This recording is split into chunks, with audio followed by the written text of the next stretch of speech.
น้อมเอากุณพระแก้วเจ้าทั้งสามประการ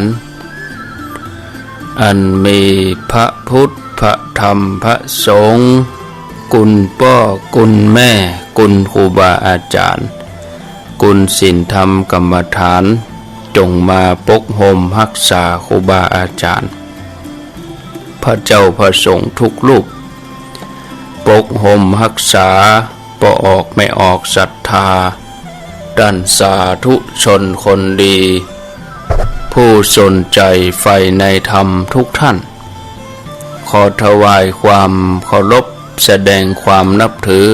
พระมหาเถระพระเถรานุเถระเจ้าคณะพระสังฆาธิการครูบาอาจารย์เจ้าที่เปิดวิทยุฟังอยู่เวลานี้จุตนจุองค์บ่ว่าจะเป็นหลวงพ่อหลวงลุงตุลุงตุพี่ตุน้องเพื่อนสหธรรมพระภิกษุสงฆ์ทั้งหลาย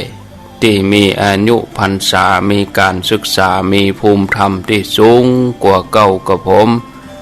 ขอถวายความเคารพแสดงความนับถือมาณโอกาสนี้จุตนจุองค์ขอเจริญพรศรัทธาญาติโยมท่านสาธุชนทุกคนทุกท่านป่ออุ้ยแม่อุ้ยป่อมอนแม่มอนป่อน้อยป่อหนานป่ออาจารย์แก่วัดล่ามวัดเหล็กวัดนักปราชญ์บัณฑิตผู้ฮู้ผู้สนใจใฝ่ในธรรมทุกท่านได้เวลาแล้วเนอได้เวลาแล้วถึงเวลาแล้วได้เวลาสำหรับการรับฟังธรรมะอันเป็นสาระประโยชน์ทางด้านพระพุทธศาสนาน้ำธรรมคำสอน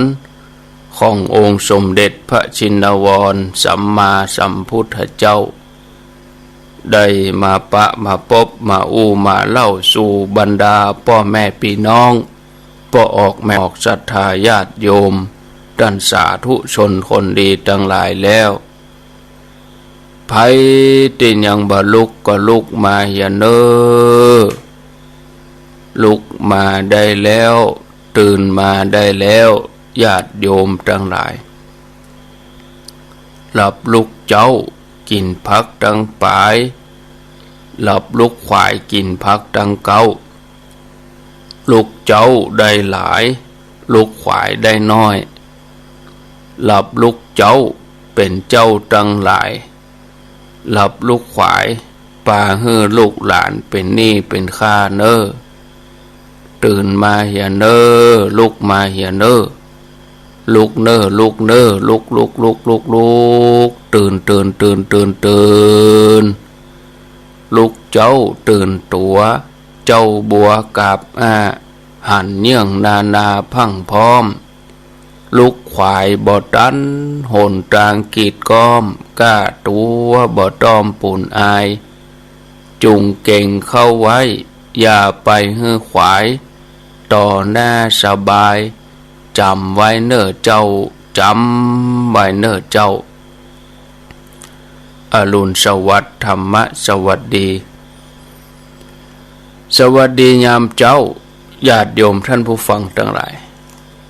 ยินดีต้อนรับเข้าสู่รุ่งอรุณวันใหม่ปะกันเจ้านี้เป็นเจ้าวันศุกร์ที่30เดือนสิงหาคมพุทธศักราช2562วันนี้เป็นวันเดือน12ออก1ค่ำพร่ำว่าเป็นวันศุกร์เดือน12นี่เสียสุกพุทธสุโขพุทธาวันนี้เป็นวันเสียประจำเดือน4812สุโขพุทธา4812เสียสุกพุทธวันนี้วันศุกร์ก็เป็นวันเสียประจำเดือนตามปกติปืนบ้านล้านนาเฮาญาติโยมแล้วก็เป็นวันเดือน12เหนือนะ แล้วก็ถ้าเป็นเดือนตั้งใต้พุ่นก็เป็นเดือน10เนาะตามจารีตฮิตหอยประเพณีวันศาสตร์เดือน10เนี่ยประเพณีชิงเปรตพ่องหลายอย่างการทำบุญอุทิศกุศลตั้งเหนือเฮาก็เดือน12เพ็งประเพณีเดือน12ก็ตั้งแต่เดือน12ออกค่ำก็ทยอยทานทยอยทำบุญไปจนถึงเดือน12ดับเสียงก้องเสียงกองเสียงมองต่ำเข้าเสียงตุเจ้าประกาศธรรมมาพบญาติโยมท่านทั้งหลายเป็นประจำกูเจ้าห้องกันลุกปุกกันตื่นวันนี้วันศุกร์ก็จะเป็นวาระโอกาสที่จะได้นำเสนอเรื่องราวของอาสิติมหาสาวก80องค์วันนี้ก็ยังอยู่เรื่องราวของพระราหุลเถระองค์ที่59เท้าความเมื่อความเดิมตอนที่แล้วว่าเจ้าชายสิทธัตถะได้ไปเสด็จไปที่สวนอุทยานแล้วก็มีคนส่งข่าวไปบอกว่าบัดเดี๋ยวนี้พระนางพิมพาหรือว่ายโสธรานั่นประสูติ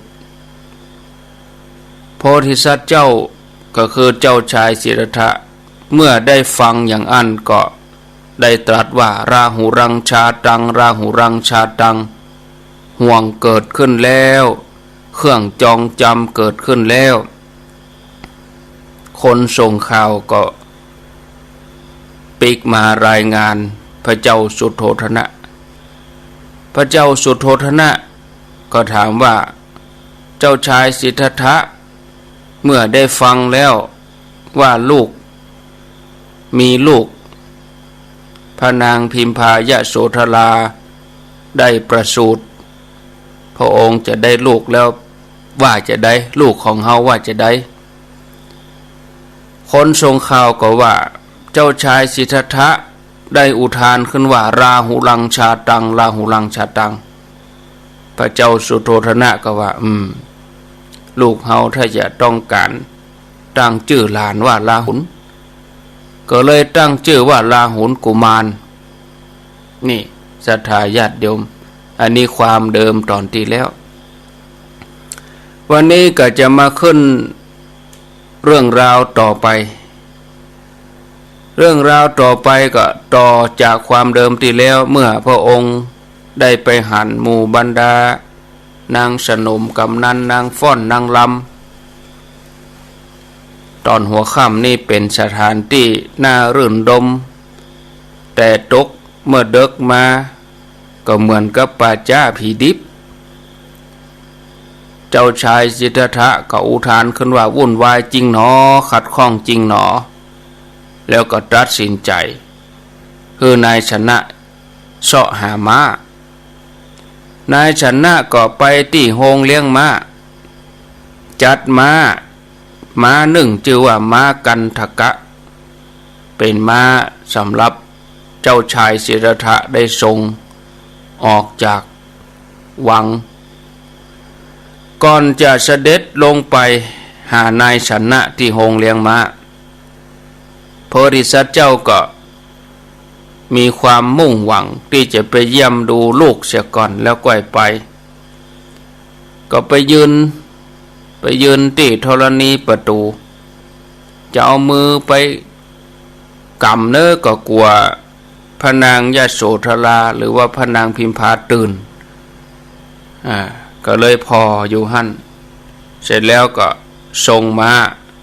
พร้อมกับนายชนะไปถึงแม่น้ำอโนมาตัดเกศาบวชที่หั่นเลยทีนี้ก็จะมาขึ้นหัวข้อพระเจ้าโสธนะส่งอามาตย์ไปเจิญพระพุทธเจ้าให้เสด็จกลับบ้านเกิดเมื่อเจ้าชายสิทธัตถะโพธิสัตว์เจ้าเนี่ยบวชก็ใช้เวลา6 ปี ปีปลายในการบำเพ็ญเพียรจนตรัสรู้เป็นสัมมาสัมพุทธเจ้าเสด็จไปโปรดบรรดามนุษย์และเทวดาแล้วก็เสด็จประทับอยู่ที่วัดเวรุวันอันเป็นวัดที่พระเจ้าพิมพิสารได้สร้างถวายเวลุวนาเลหรือว่าเวลุวันในที่สุดพญาเจ้าเมืองก็บัดสมพระทัยที่จะให้โพธิสัตว์เจ้าผู้เป็นโอรสเป็นถึงลูกพญาเจ้าเมืองสละโลกสละบ้านสละจองออกบวชจนได้ตรัสรู้เป็นพุทธเจ้าในปีที่6ทรงประกาศธรรมจักรที่ป่าอิสิปตมฤคทายวันกรุงปารณสีจาริกไปประทับที่วัดเวรุวันกรุงราชคฤห์โดยลำดับพญาเจ้าเมืองคือพระเจ้าสุโธทนะต้องการจะพบกับลูกก็คือพระพุทธเจ้าเดิมก็คือเจ้าชายสิทธัตถะในขณะที่พระองค์ก็ก้าวเข้าสู่วัยชราก็เลยส่งอมาตย์9 คนพร้อมกับคนติดตามแถม9 ปันหมายความว่าส่งไป9 ครั้งละ1 ปันกับ1 คนอามาตย์1 คนก็ติดตามมีคนติดตาม1 ปันคนรวมส่งไป9 เตื้อมาเป็นผลหมู่นั้นไปฟังธรรมพุทธเจ้าให้หมดส่งไปเพื่อจะกราบทูลพุทธเจ้าให้เสด็จกลับกบิลพัสเพราะว่าบัดเดี๋ยวนี้พ่อก็เฒ่าแล้วพระเจ้าสุโธทนะอันเป็นพุทธบิดาแต่ล้มเหลวเพราะคนเหล่านั้นเข้าไปฟังธรรมพุทธเจ้าเกิดความเลื่อมใสขอบวชให้หมดประตกสุดท้ายก็บรรลุอรหันต์บ่มีไผปิกมากราบทูลบ่มีไผปิกมาส่งข่าวให้พญาเจ้าเมืองทราบเลยในครั้งที่10พญาเจ้าเมืองคือพระเจ้าสุโธทนะก็ได้เรียกกาลุทายีอมาตย์กาลุทายีนี่เคยเป็นเพื่อนเล่นกันกับเจ้าชายสิทธัตถะคือพระพุทธเจ้าบอกว่ากาลุทายีบัดเดี๋ยวนี้เฮาเนี่ยค่อยหันลูกของเฮาส่งอามาตย์ไป9 คนพร้อมกับบริวาร9 ครั้งไหน1 ปันกับ1 คนบริวาร1 ปันอามาตย์1 คนหายจ้อยบ่ปิกมาสักคนข่าวก็บ่ฮู้จะเจ็บเป็นเย็นอุ่นอย่างใดก็บ่ทราบชีวิตของเฮาเนี่ยเฒ่าแก่ชราเฮาค่อยหันลูกเฮาในตอนที่มีชีวิตอยู่กาลุทายีเธอสามารถจะไปจักจวนปาลูกเฮามาได้ก่อกาลุทายีอามาตย์ก็กราบทูลว่าข้าพระองค์สามารถจะทำให้พระองค์สมปรารถนาได้ขอให้วางใจแล้วก็ขอให้พระองค์ทรงอนุญาตให้ข้าพระองค์บวชโดยเนอต้องบวชโดยถ้าบ่บวชก็บ่สามารถจะจวนพุทธเจ้ามาได้เพราะว่าเป็นคฤหัสถ์นี่ยากต้องบวชเป็นสีเดียวกันนะถึงจะไปจวนมาได้พญาเจ้าเมืองก็ทรงอนุญาตพระเจ้าสุโธทนะก็ว่าเนี่ยจะได้ก็ได้จะบวชก็จะยังได้กับคะแนนมือลูกเข้ามาตัวน่ะกาลุทายีอมาตย์พร้อมบริวารก็เดินทางจากปารณสีไปราชคฤห์ก็ไปยืนอยู่ที่ปุ้นขอบสุดขอบเวลาคนฟังเทศน์พระเจ้าก็มีคนนั่งแวดล้อมกาลุทายีก็ไปยืนอยู่ใต้ปุ้นนะที่ประชุมคนทั้งหลายกาลุทายีก็ไปยืนตั้งใต้ขณะที่พระองค์แสดงธรรมอยู่จบธรรมเทศนากาลุทายีพร้อมกับบริวารแถม1 ปันคนเมื่อฟังไปก็ป ปล่อยใจไปตามกระแสพระธรรมบรรลุอรหันต์กราบทูลขอบวชต่อมาในวันเพ็ญเดือน4ถ้าตั้งเหนือเฮาก็เดือน6วันเพ็ญเดือน6กาลุทายีกราบทูลพระพุทธเจ้าเสด็จไปเมืองกบิลพัสอันเป็นบ้านเกิดเมืองนอนตามกรรมทูลเจิญของเสด็จป่อคือพระเจ้าสุโธทนะว่าประเด็นนี้พระเจ้าสุโธทนะอันเป็นพุทธบิดานั้นชรามากแล้วพุทธเจ้าก็ทรงรับนิมนต์วันที่พระพุทธเจ้าเสด็จถึงกบิลพัสพร้อมกับพระสงฆ์แถม20,000 รูปพระองค์ก็ทรงเข้าจตุทัชฌานอันเป็นบาทแห่งอภิญญาออกจากฌานแล้วก็ขึ้นสู่อากาศทำทีเป็นโปรยธุลีพระบาทลงพระเศียรของพระเจ้าสักกยะเหล่านั้น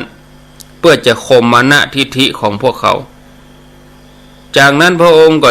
ทรงกระทำยมกปาฏิหาริย์พระเจ้าสุโธทนะหันความอัศจรรย์แล้วก็ตรัสว่าวันนี้เป็นการไหว้ครั้งที่3ที่เฮาไหว้ลูกเขาครั้งที่1ไหว้ตอนที่ประสูติที่หันพระบาทตั้งอยู่กระหม่อมของกาลเทวินดาบทครั้งที่2ไหว้ตอนที่แลกนาขวัญหันเงาต้นว่าที่พระโอรสประทับนั่งบ่ได้เคลื่อนย้ายไปตามแสงตะวันเงาอยู่อย่างเก่ามุงฮือโอรสเทาครั้งที่3ก็คือครั้งนี้เมื่อพญาเจ้าเมืองได้ถวายบังคมพุทธเจ้าแล้วบ่มีเจ้าสักกยะพระองค์ใดยืนอยู่บ่ได้เพราะว่าพระเจ้าสุโธทนะนี่มีความเป็นใหญ่เจ้าสักกยะองค์อื่นๆหันไหวก็จำเป็นได้ไหวตอนใหม่ๆนี่ยังมีทิฐิอยู่พระองค์ก็ข่มคือลดทิฐิเสียก่อนหลังจากที่พระเจ้าสุโธทนะได้ไหวพระพุทธเจ้าก็เกิดฝนปกคลพัดตกลงมาเป็นฝนสีแดงไผต้องการเปียก็จะเปียไผบ่ต้องการเปียก็บ่เปียแม้แต่หยดเดียวตอนนั้นพระองค์ได้เทศนาเวสสันตละเทศนาเวสสันตละสาดกคือพระเจ้าสุโธทนะพร้อมกับเจ้าสักกยะทั้งหลายฟังแล้วก็พระองค์ก็ประทับในนิโคธารามอันเป็นที่ของเจ้านิโคธตกมาเจ้ามาพระพุทธเจ้าพร้อมกับส่งบิณฑบาตในเมืองกบิลพัสพระเจ้าสุโธทนะทรงทราบว่าพระพุทธเจ้าเสด็จไปขอก้อนข้าวตามท้องถนนก็เลยฮับบ่ได้เฮามีกินมีใจเป็นถึงลูกกษัตริย์เป็นจะใดไปขอก้อนข้าวตามท้องถนนบ่เคยหันมาก่อนพระเจ้าสุโธทนะก็เลยรีบเสด็จดำเนินไปยืนตรงหน้ายืนส่องหน้าพระพุทธเจ้าแล้วพระเจ้าสุโธทนะก็บอกว่าพ่อเหตุใดพระองค์จึงทำอย่างนี้เป็นถึงลูกกษัตริย์ทำให้ได้รับความอับอายทำไมพระองค์เกิดว่าภิกษุจำนวนตัวอีม่อมฉันจะเลี้ยงบ่ไหวเลี้ยงบ่แปะป้อเลี้ยงกุ้มกะลูกเคยโอ้ง่ายๆภิกษุจำนวนตัวอีป้อเลี้ยงถึงเมืองอย่างใดตัวอีเนี่ยยังจะเลี้ยงบ่กุ้มลูกมาขอเปิ้นกินเนี่ยหยังคือป้ออับอายเนี่ยพระเจ้าก็ชี้แจงว่าที่พระองค์ทำเนี่ยบ่ใจจะต้องการให้เสด็จป่อคือพระเจ้าสุโธทนะได้รับความอับอายอันใดแต่อันนี้เป็นข้อวัดเป็นข้อปฏิบัติของพุทธวงศ์ก็คือวงของพุทธเจ้าเพราะว่าพระพุทธเจ้าทั้งหลายล้วนเลี้ยงชีพด้วยก้อนข้าวที่ได้มาจากการบิณฑบาต แล้วพระพุทธเจ้าก็ตรัสเป็นคาถาว่าบุคคลบ่ควรประมาทในก้อนเข้าที่ตนพึงลุกขึ้นรับพึงประพฤติธรรมให้สุจริตบุคคลผู้ประพฤติธรรมเป็นปกติย่อมอยู่เป็นสุขถึงโลกนี้โลกหน้าจบพระคาถาพระเจ้าสุโธทนะก็ดำรงอยู่ในโสดาบันแล้วก็ได้ตรัสคาถาต่อไปแถมว่าบุคคลควรประพฤติสุจริตบ่พึงประพฤติธรรมให้ทุจริตผู้ประพฤติธรรมให้เป็นปกติย่อมอยู่เป็นสุขถึงโลกนี้โลกหน้าจบพระคาถาพระเจ้าสุโธทนะเป็นสกทาคามีเมื่อมาถึงตามลำดับจนสุดท้ายก็ได้บรรลุสกทาคามีเมื่อแล้วพญาเจ้าเมืองก็รับบาตรของพระศาสดานำเสด็จไปสู่ปราสาทในอดีตนางสนมทั้งหลายตึงมดก็ปากันมาไหว้มาบังคมเว้นแต่พนางยโสธราหรือว่านางพิมพาอันเป็นแม่ของราหุลกุมารบ่ได้มาไหว้พญาเจ้าเมืองพระเจ้าสุโธทนะถวายอาหารอันประณีตแก่พระพุทธเจ้าพร้อมกับพระสงฆ์ทั้งหลายพระมารดาราหุลก็คือพระนางพิมพาเนี่ยบ่ได้เสด็จมาเข้าเฝ้าพระพุทธเจ้าแม้แต่ว่าจะมีคนไปบอกประเด็นนี้พระพุทธเจ้ามานะก็บ่มาพระนางบอกว่าถ้าเฮายังมีความดีของเฮาอยู่เนี่ยพระลูกเจ้าก็จะเสด็จมาหาเฮาหากเสด็จมาเฮาก้อยไปไหว้ก้อยไปถวายก็ยังมีความยิ่งอยู่มีความยิ่งเห็นน้อยมาเนี่ยมาหาเฮาเฮ็ดกะง่ายๆจะให้เฮาไปเฮาบ่ไปเนี่ยยังมีความยิ่งในใจหลังจากที่พระองค์เสวยแล้วพระเจ้าสุโธทนะก็รับบาตรนำเสด็จไปที่สถานที่นางอันเป็นแม่ของราหุลคือพระนางพิมพาอยู่พร้อมโดยอัครสาวกดังหลายพระเจ้าสุโธทนะก็ไปโดยเป็นยังไปห้อง2 เตื้อ 3 เตื้อพระนางพิมพามาเป็นยังนิมนต์พระพุทธเจ้าฉันก่อนเกิดเดี๋ยวป่อจะปาไปเมื่อฉันเรียบร้อยพระเจ้าสุโธทนะก็นำไปหาพระนางพิมพาก่อนเข้าไปพระเจ้าได้ตรัสกับอัครสาวกว่าฮือพระราชธิดาไหว้ตามชอบใจจะไหว้บ่ไหว้ก็แล้วแต่เปิ้นเน้อเฮาบ่ต้องไปกล่าวไปบอกอันหยังบ่ทอดไปบอกว่าไหว้พระเจ้าแลอีบ่ถ้าบอกท่านหยังอันเน้อเสร็จแล้วพระองค์ก็เสด็จไปพร้อมกับอัครสาวกพระสงฆ์ทั้งหลายแล้วก็พระเจ้าสุโธทนะนำไปในที่ประทับของพระนางพิมพาเมื่อเสด็จไปถึงพระเจ้าก็ประทับที่นั่งบนอาสนะที่เตรียมปูไว้พระนางพิมพาก็เสด็จมาถึงก็มัก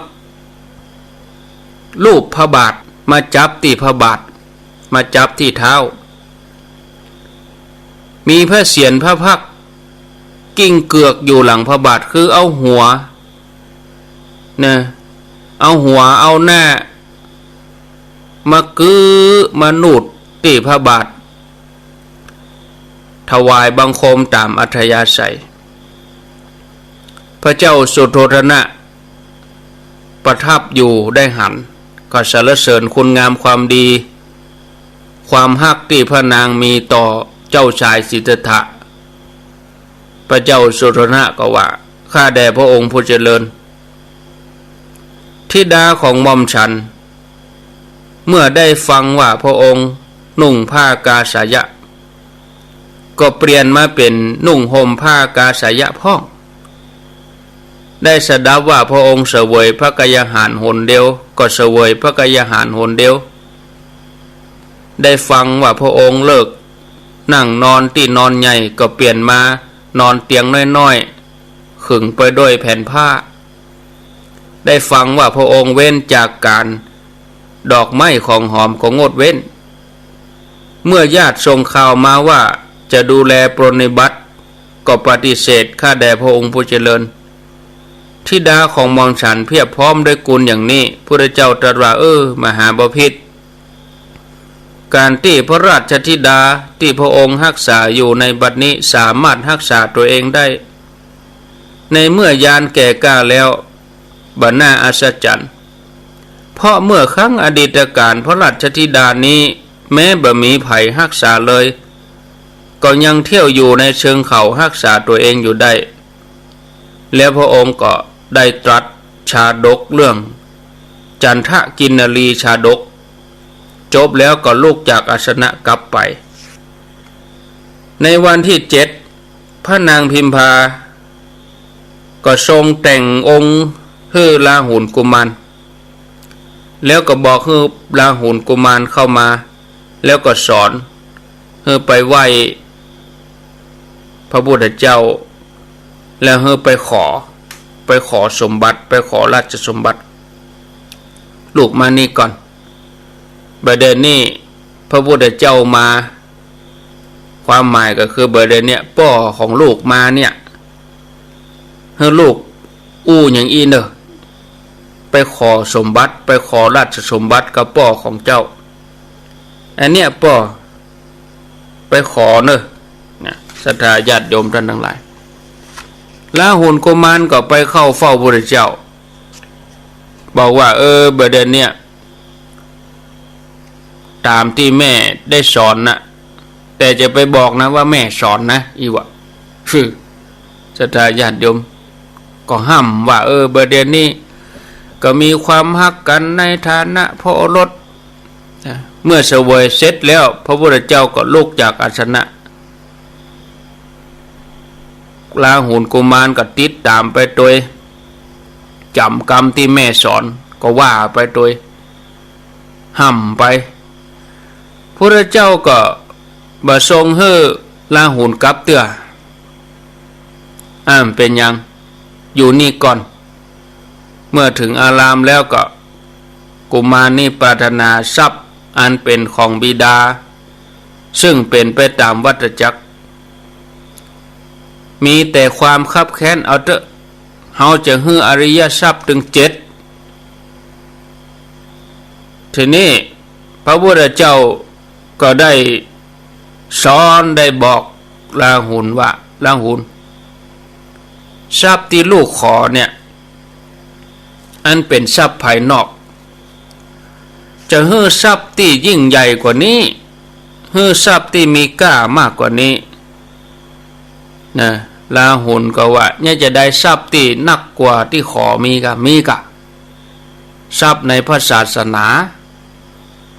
แต่ว่าลูกต้องมาบวชเสียก่อนลาหุนตัดสินใจใครได้ทรัพย์ที่มีการนักกว่าโลกิยะทรัพย์พระองค์ก็เลยให้สารีบุตรเถระเจ้าเป็นอุปชายบวชให้ลาหุนบวชแล้วเป็นสมณเณรปัญญาเจ้าเมืองเมื่อหูข่าวว่าลาหุนบวชตุกแล้วกันนี่เอาหลานไปบวชเสร็จแล้วเสียหลานไปแล้วบ่มีไผสืบวงศ์ตระกูลแล้วก็เลยเสด็จไปขอว่าบ่ได้นะประเด็นนี้ถ้าไผจะบวชเนี่ยต้องให้พ่อให้แม่อนุญาตถ้าพ่อแม่บ่อนุญาตนี่บ่ให้บวชก็เลยเป็นบัญญัติขึ้นมาพระองค์ก็เลยบัญญัติขึ้นมาแต่รู้นี่จะได้ยุ่งรู้นี่อันนี้ตั้งนี้ต่อไปลูกเต้าไผจะบวชพ่อแม่ต้องอนุญาตโดยกำอันจะยุ่งนะอันนี้เป็นเปิ้นฮ้องว่าเป็นต้นบัญญัติในพระวินัยเล่าว่าเมื่อพระพุทธเจ้าประทับนั่งบนอาสนะในพระราชนิเวศของพระเจ้าสุโธทนะมหาเทวีมารดาของลาหุนได้สอนลาหุนกุมารว่าลาหุนพระสมณะนั้นเป็นพ่อของเจ้าไปทูลขอมรดกกับพ่อไปลาหุนก็เข้าไปยืนอยู่หน้าพระพักตร์ยืนตรงหน้า กราบทูลว่าข้าแด่สมณะพระฉายาหมายถึงตัวของลาหุนประเด็นนี้จะเป็นสุขเป็นทุกข์ได้จะสุขก็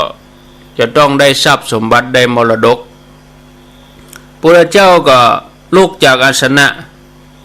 เดินเสด็จดำเนินไปลาหุนก็ตัวไปตัวหลังขอมรดกตัวนะไปตัวก้นนะบ่มีภัยสามารถจะฮื้อลาหุนกุมารกลับได้เมื่อไปถึงนิโครธารามแล้วก็ว่าพุทธเจ้าก็ดำริว่าลาหุนนี่ปรารถนาทรัพย์อันเป็นมรดก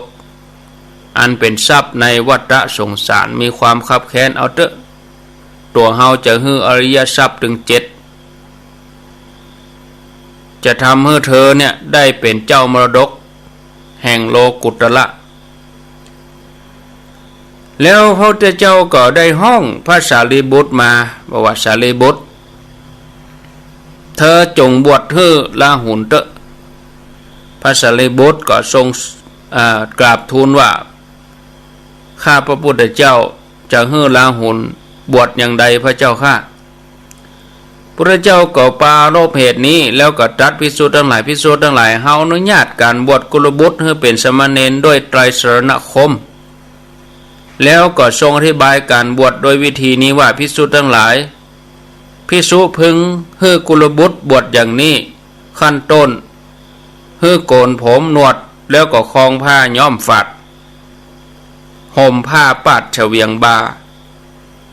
ให้กราบเท้าภิกษุทั้งหลายโดยการนั่งกระโยงประนมมือนั่งยองเยาะดั้งเดิมเปิ้นนั่งอย่างอี้นะญาติโยมเฮาไปหันตั้งเจียงตุงตั้งพม่าเปิ้นก็นั่งอย่างเงี้ยนั่งยองเยาะหรือว่านั่งกระโยงแล้วก็ยกส้นด้วยนะฝึกความอดทนประเดี๋ยวนี้นั่งต้าเทพบุตรเทพธิดาก็คล้ายกันยกส้นนั่นน่ะแต่ว่าบ่ได้เอาก้นขึ้นเนาะแต่ว่าดั้งเดิมเปิ้นเนี่ยเปิ้นให้นั่งยองเยาะนะบวชเนี่ย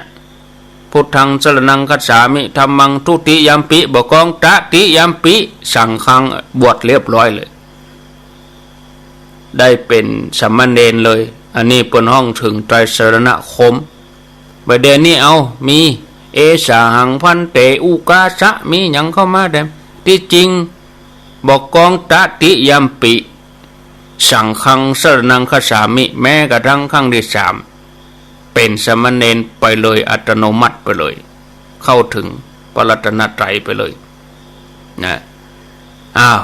สำหรับตอนนี้วันนี้เอาเต้าอีก่อนเนาะจะได้ฟังเรื่องราวของราหุลก็ปวนวันพุธปวนพอออกไม่ออกสถานนะเพราะว่าเนื่องจากว่าวันพุธนี้ก็จะเป็นวันพุธนี้จะเป็นพระเจ้า500 จาดแต่ว่าเป็นช่วง6 โมงเนาะพอพุธเป็นวันเสาร์พุธวันเสาร์นี่จะ6 โมงนะวันนี้ตี 5เนาะต่ออีกก่อนสำหรับเนื้อหาสาระก็วันพุธก็จะได้เชิญชวนญาติโยมร่วมทำบุญอายุวัฒนมงคลทำบุญสืบชะตาแล้วก็ทอดพระป่าที่วัดจังกำตำบลมะกอกอำเภอป่าซังจังหวัดลำพูนทำบุญอายุท่านมหาประสิทธิ์ธรรมาภินันโทอายุ55 ปีจัดขึ้นเป็นปีที่12แล้วก็ทอดพระป่าจัดซื้อที่ดินก็เชิญชวน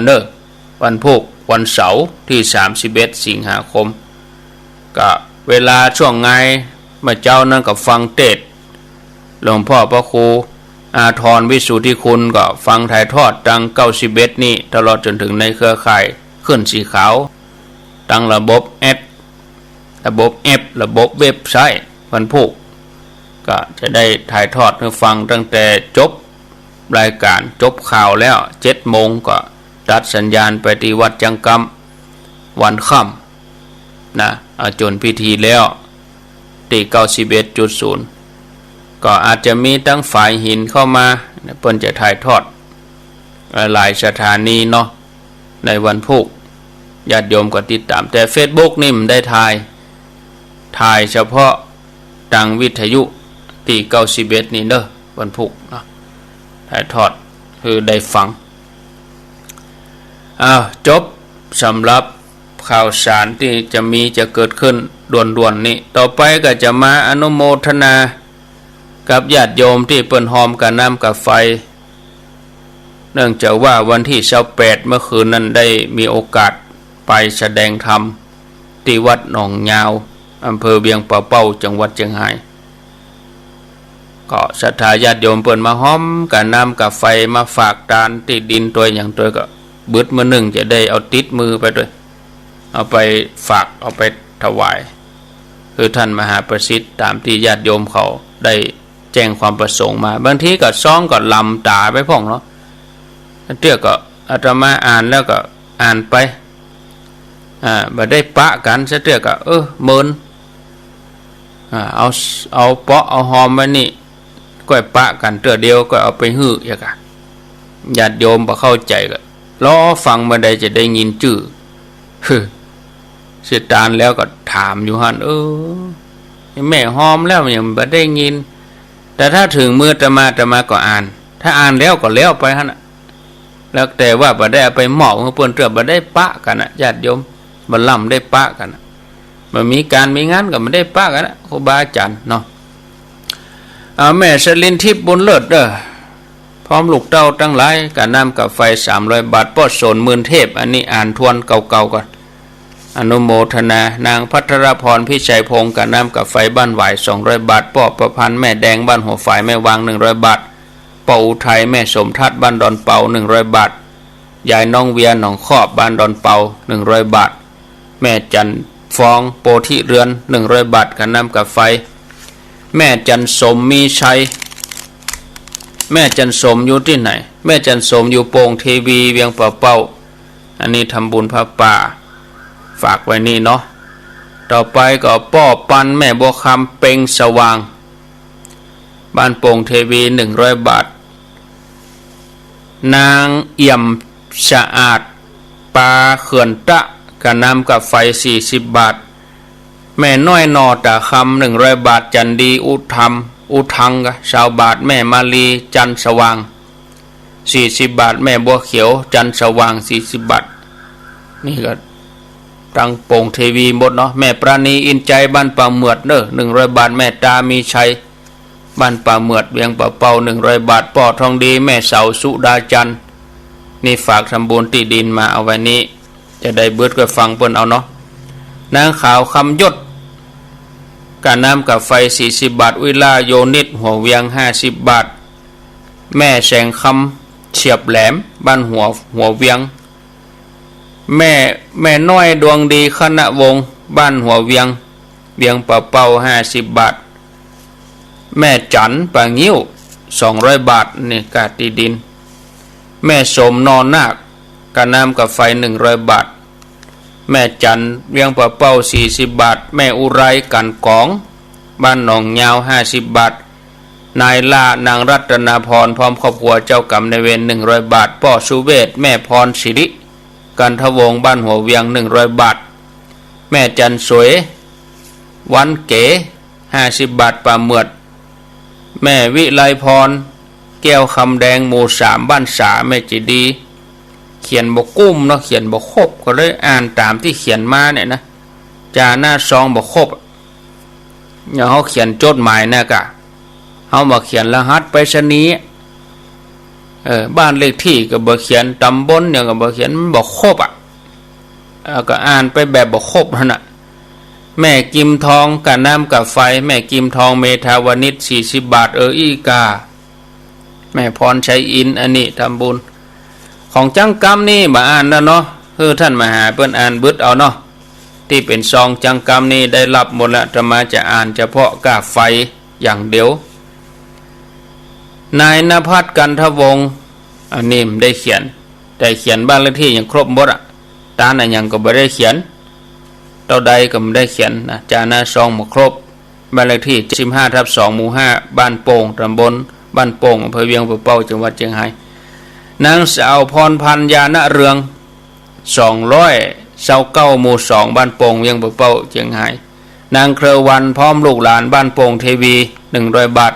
นางวันดีพิชัยโป่งเทวีแม่บัวเร็วอินทใจร่วมทำบุญโป่งเทวีอันนี้โคนตานบ่เขียนก็ตานฮื้อไผตานฮื้อนาย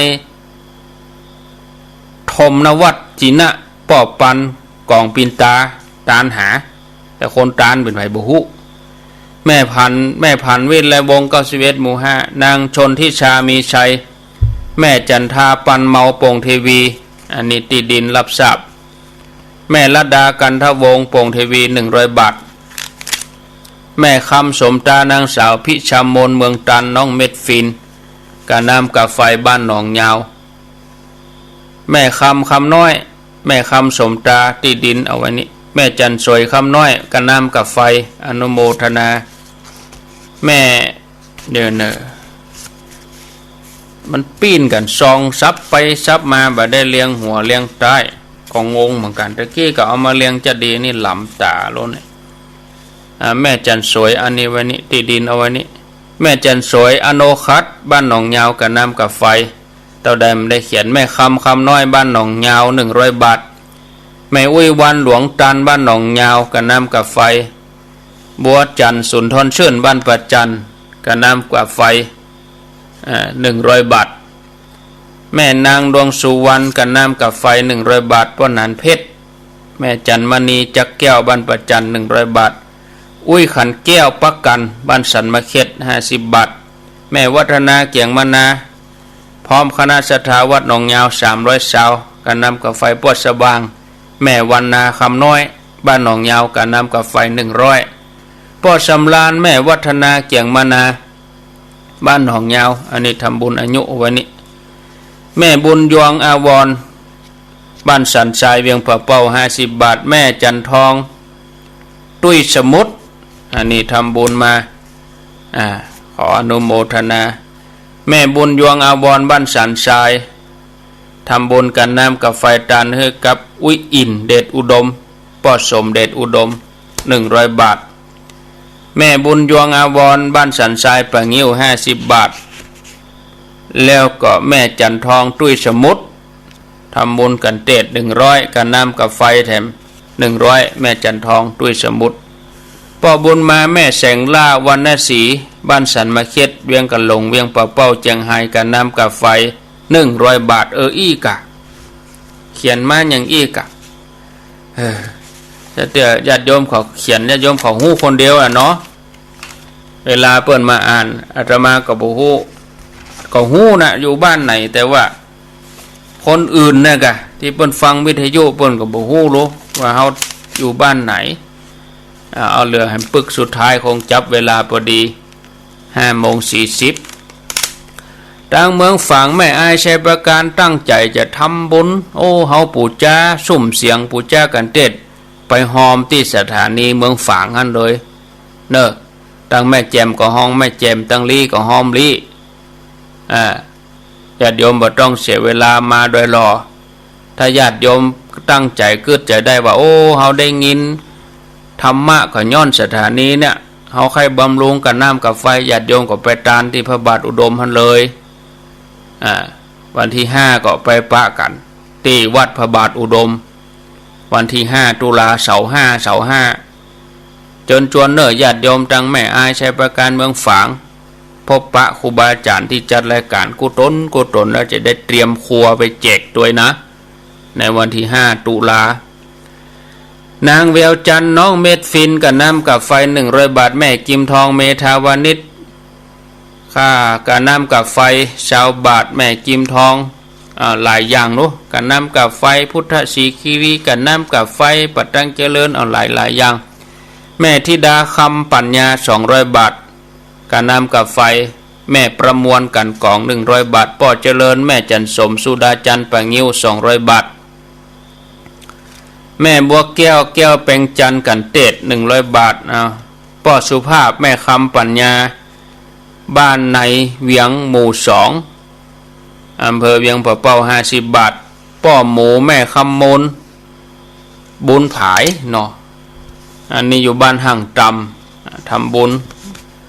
กับน้ำกับไฟมา100 บาทปูจากันเตดโดยพระครูสังวรศิลาภิลักษ์เอาไว้นี่100 บาทตีนก็เอาไว้นี่เอาต่อไปปอดตาแม่มามะนีวันบ้านหัวฝาย50 บาทปอดตาแม่มามะนีวันบ้านหัวฝายยังบ่เป้าบุญนะหัวฝายมีหลายที่หัวฝายแม่ว่างก็มีป่อมานี่อนุโมทนาเนอะการนำกับไฟแม่ทองยุทธจันยาบ้านหนองยาวอันนี้เป็นที่ดินเอาไว้นี้แม่ยอดวงโปธาบ้านโป่งเทวี50 บาทนางสุพันนางสาวเสริมพรนิ่มนวล100 บาท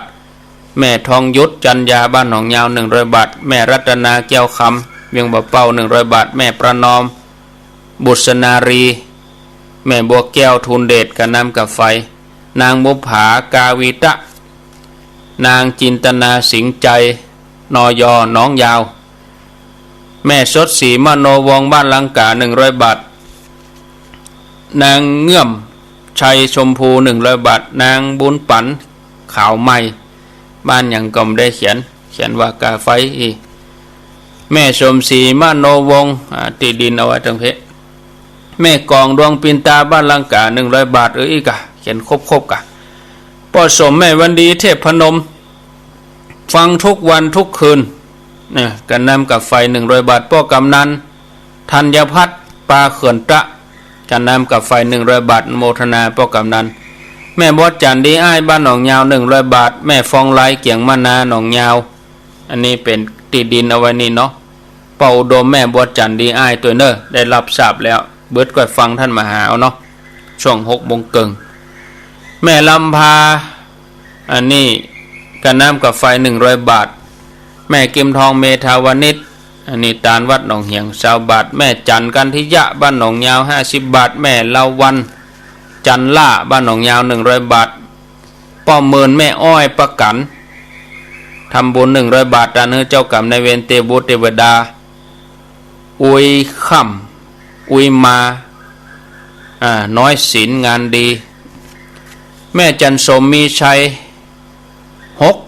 263บ้านเลขที่263หมู่2โป่งเทวีกันน้ำกับไฟ20 บาทป้อบุญธรรมแม่รัตนาสังคำฟั่นบ้านโป่งหนอง100 บาทแม่หอมวงแก้วโป่งเทวีแม่ตารักชาติโป่งเทวีป้อหลวงน้อยตัวเนอะตาลชานี่โอ้เข้าท่าดีเอามาชงกินออกรายการป้อหลวงน้อยบ้านสันติสุขตานกันน้ำกับไฟด้วยแล้วก็ตาลชาด้วยชาเอาไว้ชงกินเนาะแม่สวยมโนวงบ้านโป่งเทวี50 บาทป้อนวลแม่คำมนสุกันธาบ้านประจัน40 บาทแม่จันดวงพรมบ้านห้วยโจ้20 บาทแม่คำแดงองอาจบ้านหนองผาขาว100 บาทแม่ฟองไลเกียงมะนาบ้านหนองยาว50 บาทแม่พรชัยอินโป่งเทวี50 บาทแม่จันคนนี้ป้าจอมตองกันเนาะ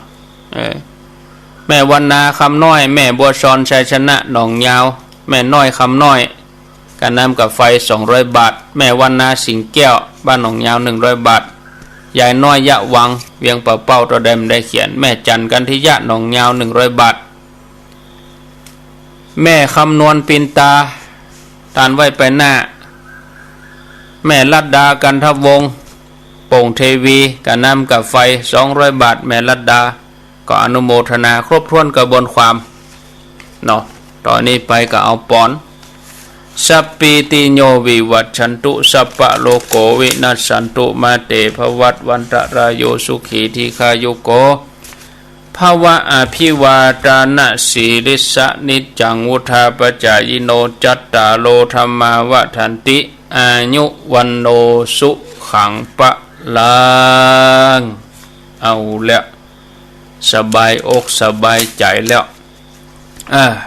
อันนี้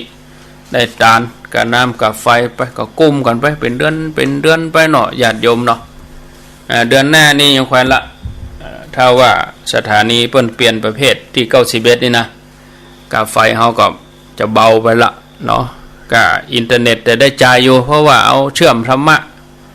ถ้าเฮาบ่ได้จ่ายเฮาก็ตัดธรรมะออกก็บ่ได้จ่ายก็บ่ได้ยินกันแต่เฮาต้องจ่ายอยู่อินเทอร์เน็ตนี่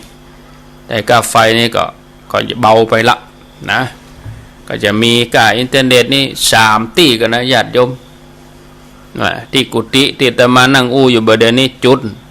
ที่หอฉันพุ่นอันนี้รายการเมื่อวันครูบาอาจารย์เมื่อคืนพ่องรายการแมลงพ่องอันนั้นก็หอฉันนั่นก็อินเทอร์เน็ตจุดแล้วก็ที่สถานี91ปุ่นก็จ่ายอินเทอร์เน็ตแถมจุดเนี่ยนะเอาละเอาปอนต่อไปไผจะมีอย่างจะอู้จะจาก็เจริญปอนแต่เมื่อหน้านี้เครื่องทรงลุไปตีนาน้อยนะมันได้ยินนะเครื่องทรงลุอาจจะได้ยินกับตีเวียงสานี่เนาะตีหนุ่มนะเหลืองนี่เนอะดังเมืองน่านไผมีอย่างจะอู้จะจาก็ขอเจริญปอนเข้ามาที่เบอร์0998366322ก็เดียวก็ฟังธรรมต่อวันนี้วันศุกร์ก็ท่านธนอัตรัตนศิริวัดหริการามญาติโยมจะอู้จะจ่าจะสนทนาจะแจ้งผลกันนะฟังก็ว่าจะโทรมาจะได้ในช่วงนี้หรือเวลาแถม2 นาทีบัดตันแล้วก็หานี่เนาะก็ได้อยู่ก็ถ้าโทรมาตันบัดตันจะไผ่ตันก็ได้นะครับเนาะเอาเข้ามา0998366322แม่เจ้านี่สีอ้วมเหรอญาติโยมเนอะข่าวบนว่าพายุจะเข้านะตั้งเหนือเอาในฮับเต็มเหมือนกันนะพายุลูกใหม่มาเจริญปอนครับกาวชาครับก็บุญธรรมบ้านโป่งหนองฟังชัดดีเนาะครับวันนั้นท่านถึงดึกก็ครับมาถึงวัดตี 1โอ้รายการเล่มได้เข้าสักกรรมเมื่อเจ้านั่นครับนั่นเป็นวันศีลตัวเนาะแม่นครับป่อเขาก็ปิกจัดเจ้าก็อยู่ใกล้เนาะครับผมมีเจ้าอยู่ครับดีฝนบ่ตกหำแต่แม่นครับ